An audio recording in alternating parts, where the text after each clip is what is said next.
Okay, today we're going to talk about how to define the boundary conditions for the blank. Several people is asking about that. So let's go over that. So first you have to mesh your blank, and then we go to forming, easy setup.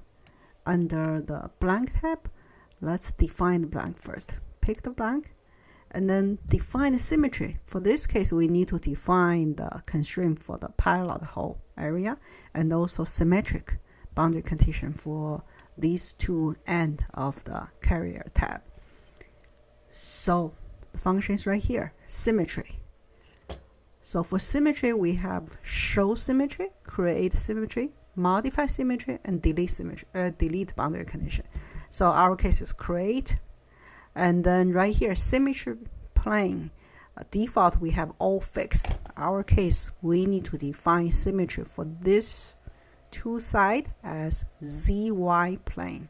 So we can pull down that and ZY, that's right here, Y and Z. And those numbers stands for, this 6 numbers stands for X translation, Y translation, Z translation, rotation on X, rotation on Y, and rotation on Z. So for YZ symmetry, we know we cannot have translation in the X direction, so that's being constrained, and it's free in Y and Z direction. And the rotation X is allowed, and rotation Y is not allowed, and Z is not allowed, which will enforce the symmetry plane condition. Okay, with that, we go to picking those nodes.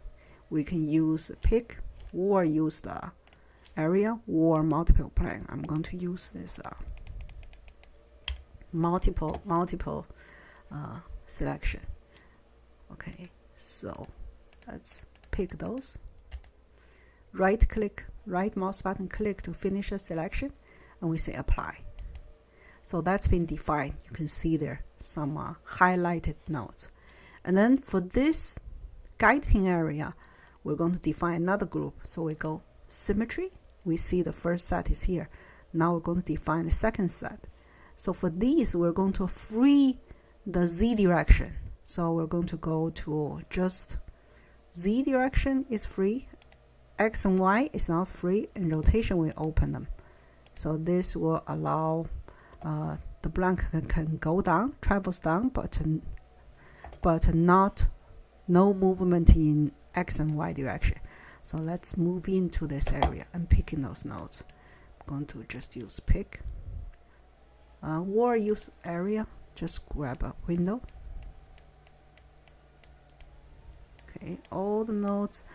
Of course, you can also model the guide pin with the actual pin there, but this is a quick, easy way. You don't have to create a pin, match the pin, etc.